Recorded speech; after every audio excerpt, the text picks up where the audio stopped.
Hello dear students, आज हम पढ़ेंगे 6th क्लास एनसीईआरटी हिस्ट्री का चैप्टर नंबर 3।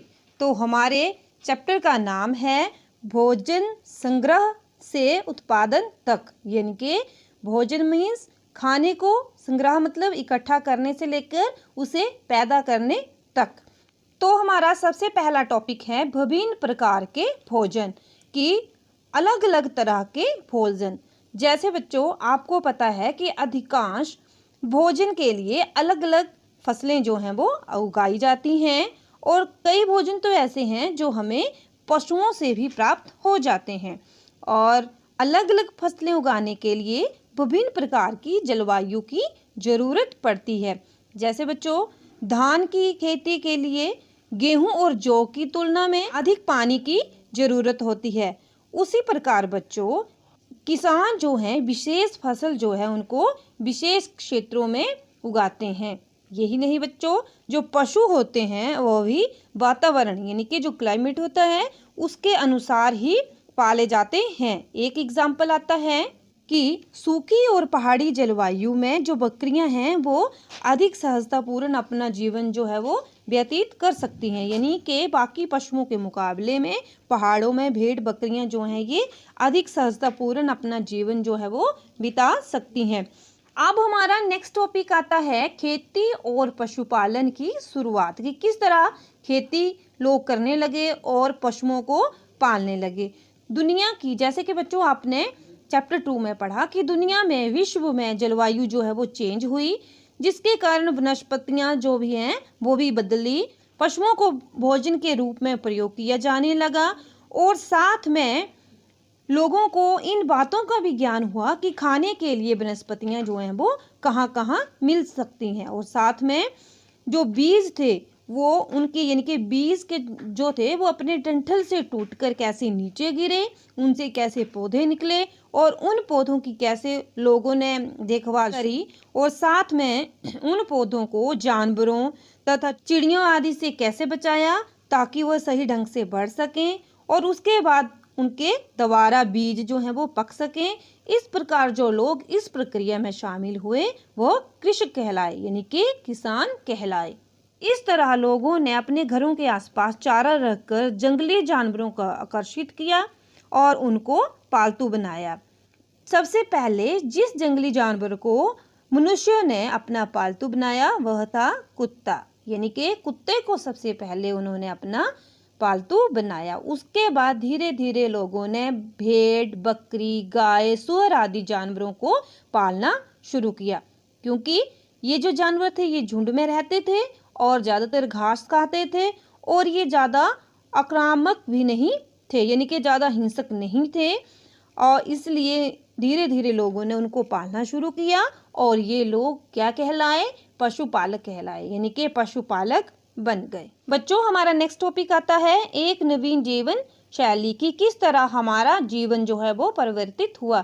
जैसे बच्चों आप देखते हैं कि किसी एक बीज को हम बोते हैं, उसके बाद वो उगता है, और उगने के बाद उससे जो फल या फूल आते हैं उसमें कई दिन, कई महीने लग जाते हैं। इसी तरह उन पौधों की देखभाल करनी पड़ती है, उन पौधों से घास वगैरह जो हटाना पड़ता है, जानवरों, चिड़ियों आदि से उनकी सुरक्षा करनी पड़ती है, साथ में उनको काट के उनको सही संभाल के रखना पड़ता है। ये सब प्रक्रिया जो है ये लंबी होती है, इसीलिए जो इंसान है उसने एक जगह पर रहना आरंभ किया। साथ में बच्चों अनाज को भोजन और बीज दोनों के रूप में बचा कर रखना और उनका स्टोर करना, यानी कि उनको स्टोर करके रखना। और इसके अलावा बहुत से इलाकों में लोगों ने मिट्टी के, उस टाइम प्राचीन समय में मिट्टी के बड़े बड़े बर्तन बनाए होंगे, टोकरियां बुनी होंगी, जमीन के नीचे खड्डे खोद के उस समय अनाज को सुरक्षित जो है वो रखा होगा। नेक्स्ट टॉपिक आता है जानवर चलते फिरते खाद्य भंडार, की जो जानवर थे जिनको उन्होंने पालना शुरू किया वो चलते फिरते उनके खाद्य भंडार मतलब भोजन, की भोजन के रूप में उनका प्रयोग किया जाता था।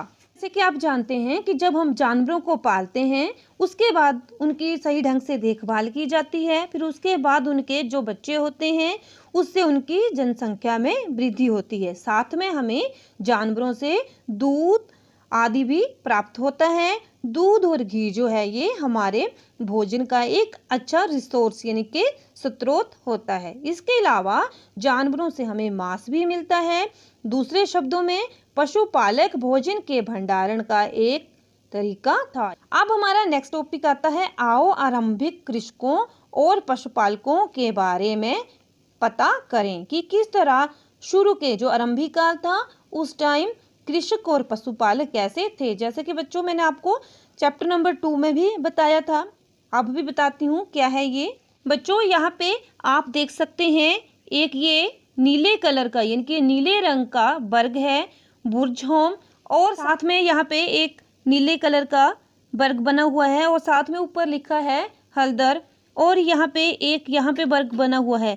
यानी कि इस मानचित्र में, भारत के मानचित्र में जहाँ पे आपको ये नीले कलर के वर्ग दिख रहे हैं, वहाँ पे आरंभिक जो कृषक और पशुपालक थे उनके होने के जो प्रमाण है वो हमें यहाँ से प्राप्त हुए हैं। इन जगहों से अवशेष मिले हैं, इनसे हमें पता चलता है कि यहाँ पे आरंभिक जो कृषक और पशुपालक जो हैं वो रहते होंगे। सबसे पहले ये जो थे ये पश्चिमोत्तर क्षेत्रों में जैसे कश्मीर और पूर्वी तथा दक्षिणी भारत में जो थे ये रहते थे। कौन? कृषक और पशुपालक। साथ में बच्चों वैज्ञानिकों ने खुदाई करके ये भी अध्ययन करने की कोशिश की है कि उस समय कृषकों और पशुपालक जो थे वो बस्तियों में रहते थे या नहीं रहते थे। इसके अलावा जहाँ पर इन कृषकों और पशुपालकों के अवशेष मिले हैं वहाँ पर जले हुए अनाज के दानों के भी अवशेष मिले हैं। ऐसा लगता है कि ये गलती या फिर जानबूझकर जलाए होंगे। वैज्ञानिक इन अनाज के दानों की पहचान कर सकते हैं। इससे हमें पता चलता है कि उपमहाद्वीप के विभिन्न भागों में बहुत सारी फसलें उस समय उगाई जाती होंगी। साथ में वैज्ञानिक विभिन्न जानवरों की हड्डियों की भी पहचान कर सकते हैं। साथ में बच्चों आप देख सकते हैं यहाँ पे नीचे ये बॉक्स बना हुआ है, यहाँ पे बताया गया है कि किस तरह अनाज और पालतू जानवरों की हड्डियों के अवशेष जो हैं वो हमें कहाँ कहाँ प्राप्त हुए हैं। यहाँ पे लिखा है कि गेहूं, जौ, भेड़, बकरी और मवेशी ये जो हैं इनके अवशेष हमें कहाँ मिले हैं? मेहरगढ़। मेहरगढ़ कहाँ पे है? आधुनिक पाकिस्तान में है, यानी कि आजकल ये पाकिस्तान में है। उसके बाद आता है चावल, जानवरों की हड्डियों के टुकड़े कहाँ मिले हैं? कुलंड हवा, यानी कि आधुनिक उत्तर प्रदेश में है ये स्थान।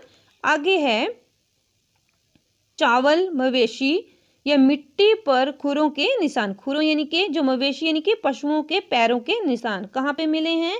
महागढ़ा। महागढ़ा कहाँ है? आधुनिक उत्तर प्रदेश में। आगे है गेहूं और दलहन कहाँ पे मिले हैं? ये भी आधुनिक कश्मीर में मिले हैं और वहाँ पे जगह का नाम है गुफकुराल में। आगे है गेहूं और दलहन, कुत्ते, मवेशी, भैंस, भेड़, बकरी आदि के अवशेष कहाँ प्राप्त हुए हैं? बुर्जहोम। बुर्जहोम कहाँ है? आधुनिक कश्मीर में। आगे है गेहूं, हरे चने, जौ, भैंस, बैल आदि के अवशेष कहाँ प्राप्त हुए हैं? चिरांद। चिरांद कहाँ पे है? बिहार में। जवार, बाजरा, मवेशी, भेड़, बकरी, सूअर आदि के अवशेष हमें मिले हैं हलूर में। हलूर आधुनिक आंध्र प्रदेश में है। काला चना, जवार, बाजरा, मवेशी, भेड़, सूअर कहाँ पे हैं? ये पयमपल्ली में। और पयमपल्ली कहाँ है? आधुनिक आंध्र प्रदेश में। बच्चों इन सब जगहों पे हमें विभिन्न प्रकार के अनाज और हड्डियों के अवशेष मिले हैं। तो बच्चों आज हम यहीं तक पढ़ेंगे। अब इस चैप्टर का अगला जो पार्ट है वो हम नेक्स्ट वीडियो में पढ़ेंगे। आगे की वीडियो का लिंक मैंने डिस्क्रिप्शन बॉक्स में दिया है, वहां पे जाके आप क्लिक करके आगे के चैप्टर को समझ सकते हैं। तो बच्चों मिलते हैं नेक्स्ट वीडियो में, तब तक के लिए थैंक यू वेरी मच।